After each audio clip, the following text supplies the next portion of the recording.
আসসালামু আলাইকুম। আপনারা যে যেখান থেকে আমার ভিডিওটা দেখছেন, আপনাদের সকলের প্রতি রইল আমার পক্ষ থেকে দোয়া আর ভালোবাসা। আজকে আমি এখানে সকালের নাস্তা থেকেই শুরু করে দিলাম ভিডিওটা অন করে। ভাবলাম যে আজকের নাস্তার পর্বটা আপনাদের সামনে তুলে ধরি। এই নাস্তার পর্বটা ছিল আলুর পরোটা। আলুর পরোটা বানানোর জন্য এখানে আলু সিদ্ধ করে নিয়েছিলাম প্রথমে। তারপরে আলুর মশলাটা সিদ্ধ করে হয়ে যাওয়ার পর আলুর মশলাটা আমি পেস্ট করে নিয়েছি। নেওয়ার পর আমি পেঁয়াজ দিয়ে একটু ভাজা ভাজা হয়ে আসার পর আলুটা দিয়ে দিয়েছি। আলুর পেস্টটা দেওয়ার পর অনেকক্ষণ ভেজে নিয়েছি শুধু লবণ দিয়ে ভেজে নেওয়ার পর আমি নামানোর কিছুক্ষণ আগে পর্যাপ্ত পরিমাণে এখানে ধনিয়া পাতা অনেকগুলি কাঁচামরিচ দিয়েছি, যাতে আলুর পরোটাটা ঝাল ঝাল হয়। আর ঝাল ঝাল হলে খেতে অনেক সুস্বাদু হয়। আর সেই চিন্তা করে আমি আলুটা সিদ্ধ করার সময়ই ময়দা দিয়ে ময়ানটা করে রেখেছিলাম, কারণ আলুর পরোটা বানাতে হলে ময়দার বা আটার ময়ানটা আগেই করে নিতে হয়। আর না হয় আলুর পরোটা বানানোর শেপটা সুন্দর হয় না। আর এই সৌন্দর্য রাখার জন্য ময়দাটা আগে গুলিয়ে রেখেছি। তারপর সফট অনেকক্ষণ রাখার পর একটা সফট ডোতে পরিণত হয়। আর তারপর এই গরম গরম অবস্থায় যদি আলুটা ভিতরে দেওয়া যায়, তাহলে ময়দা আর আলুর গরম পেয়ে আলুর পরোটাটা সুন্দরভাবে বেলুন দিয়ে প্রেস করে নেওয়া যায়। আর সেই জন্যই আমি ময়দাটা আগেই গুলিয়ে রেখেছিলাম। আর সেই আলুর এখন পুরটা আমার পুরা রেডি। আর এই রেডি হওয়ার নামানোর কিছুক্ষণ আগে আমি একটু লাল মরিচের ব্লেন্ড করা ফাঁকি দিয়ে দিয়েছি। আর এই আলুর পরোটাটা একটু মরিচটা দিলে টেস্ট আর একটু ভালো হবে, সেজন্যই দিয়েছি। আর আমার ভিডিওটা যদি আপনাদের কাছে ভালো লেগে থাকে, তাহলে একটি লাইক দিয়ে কন্টিনিউ করবেন, সাবস্ক্রাইব করে অল বাটনে প্রেস করে রাখবেন। আর আপনাদের কাছে আমার একটাই অনুরোধ, আমার ভিডিওটা ফুল ওয়াচ করে দিবেন, কারণ এই আমার অনেকগুলি ভিডিও দেওয়া হয়ে গেছে অলরেডি, ভিউজ কম।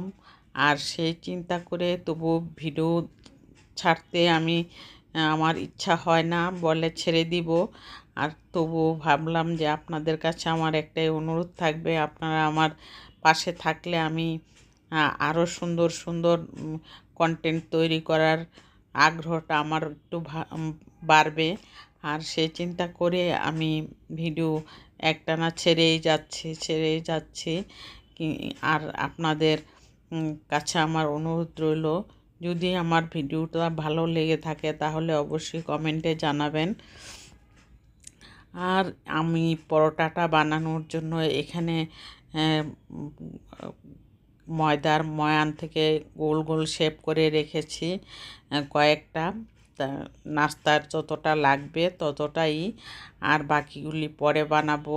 আর সেই চিন্তা করে আলুর পুরটা তো অনেকগুলি হয়েছে, সেই আলুর পুরটা দিয়ে পরেও বানানো যাবে। নাস্তার জন্য এখন 6-7টা বানালেই চলবে। আর সেই চিন্তা করে আমি এখন এই আলুর পুরগুলি ভিতরে ঢুকিয়ে আবার কিছুক্ষণ রেস্টে রাখতে হয়। রেস্টে রাখার পর আলুর পরোটাটা বানাতে একটু আলুগুলি বের হবে না ভিতর থেকে। আর রেস্ট না দিলে কিন্তু আলুগুলি বের হয়ে যায়। আলুর পরোটা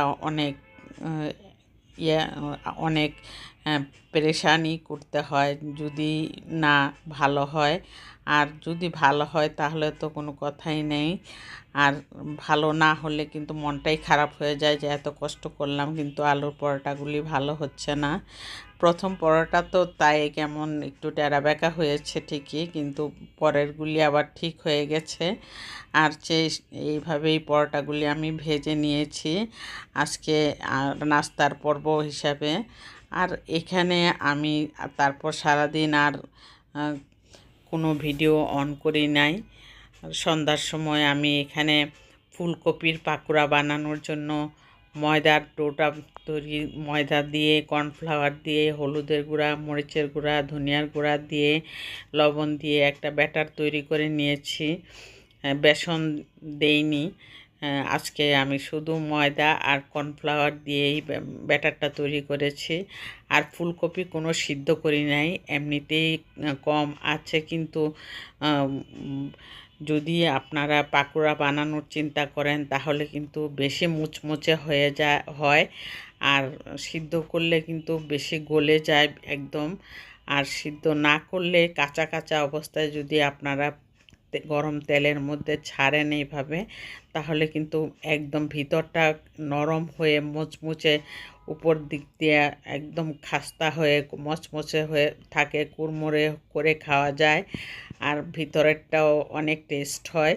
সেই চিন্তা করে আমি এইভাবে প্রত্যেকটা অনেকগুলি বানিয়েছি সন্ধ্যার নাস্তা হিসাবে।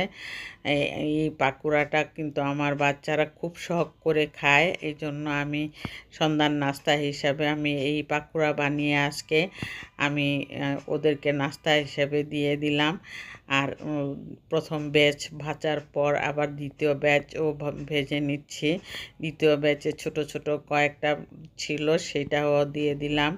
দিয়ে দেওয়ার পর অনেকক্ষণ আস্তে আস্তে এইভাবেই এই জালের মধ্যেই রাখতে হবে, রাখলেও সুন্দর করে ভিতরে একদম পুরা সিদ্ধ হয়ে যায়।